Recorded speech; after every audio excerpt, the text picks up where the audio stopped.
Hi guys, welcome to my channel Hirok Assam. মই আজি এটা বিশেষ ভিডিঅ' লৈ আপোনালোকৰ আগলৈ আহিছোঁ।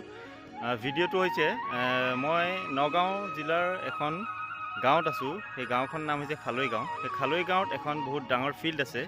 সেই ফিল্ডখনত বহুত ল'ৰা ছোৱালীয়ে একেলগে দৌৰি থকা দেখা পালোঁ। সেইকাৰণে মই আহিলোঁ, বোলো কি হৈছে এবাৰ চাই যাওঁ। এইখনেই হৈছে ফিল্ড খালৈ গাঁও, বহুত ডাঙৰ ফিল্ড। ইয়াতে সকলো ল'ৰা ছোৱালী আহে একেলগে দৌৰিবলৈ। এয়া সকলো কেনেকৈ দৌৰি আছে, ল'ৰা ছোৱালী সকলো একেলগে কষ্ট কৰি আছে। কিন্তু তেওঁলোকে কিয় কষ্ট কৰি আছে আহক তেওঁলোকৰ পৰা এবাৰ জানিব চেষ্টা কৰিম। এয়া চাওক, ছোৱালী ল'ৰা সকলো উভয় একেলগে কষ্ট কৰি আছে। তাৰপিছত মই আহি সুধিলোঁ, ইয়াতে মোৰ বহুত লগৰো লগ পালোঁ, কিছুমান ভাইটিও লগ পালোঁ। ইয়াতে মই সুধিলোঁ তেওঁলোকক যে কিয় এনেকৈ দৌৰি আছা। তেওঁলোকে মোক ক'লে যে যিটো অসম পুলিচৰ ৰিকুৱাৰমেণ্ট হৈ আছে, নতুনকৈ যিবোৰ ভৰ্তি কৰিছে অসম পুলিচৰ কাৰণে, ল'ৰা হওক বা ছোৱালী হওক, তেওঁলোক একেলগে দৌৰি আছে। দেখা পাইছে মোৰ পিছফালে ছোৱালী, চাওক কেনেকৈ দৌৰি আছে, ল'ৰা ছোৱালী চব একেলগে। যিবোৰ কষ্ট কৰি আছে, যেনেকৈ দৌৰি আছে, এই কষ্টৰ ফলবোৰ যাতে ফলক, মই তেওঁলোকক এইটো আশীৰ্বাদ কৰোঁ। এতিয়া মই এজন ভাইটি আছে মোৰ ঘৰৰ ওচৰৰে, তেওঁৰ লগত মই অলপ কথা পাতিব চেষ্টা কৰিম। তেওঁ প্ৰিপেয়াৰ হৈ আছে অসম পুলিচৰ কাৰণে।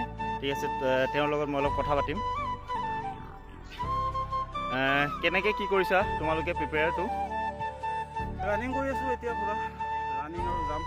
হাই জাম্প কৰিছা তোমালোকে, দেখা পাইছোঁ মই। লং জাম্প। চৰি, লং জাম্প কৰিছা। আৰু কিমান কেনেকুৱা দৌৰিব দিব অসম পুলিচত? 3200 মিটাৰ দৌৰিব দিব। 3200 মিটাৰ 14 মিনিটত তুমি মানে 3200 মিটাৰ 3200 মিটাৰ কমপ্লিট কৰিব লাগিব 14 মিনিটত। 10 মিনিটত সোমাব পাৰিলে এক্সিলেণ্ট।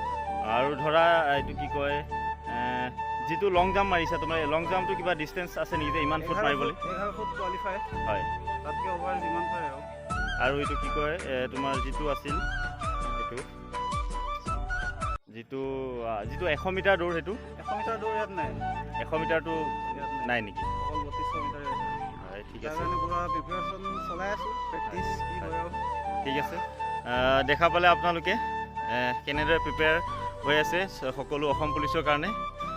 যিবোৰ কষ্ট কৰিছে সফল হওক, মই সেইটোৱে কামনা কৰোঁ। মই সকলোকে দেখাবলৈ চেষ্টা কৰিলোঁ তেওঁলোকে কিদৰে কেনেকৈ কষ্ট কৰি আছে। অকল ইয়াত বুলিয়েই নহয়, গোটেই অসমত গোটেই ল'ৰা ছোৱালী কিমান কষ্ট কৰি আছে অসম পুলিচৰ বাবে। ধন্যবাদ, জয় অসম।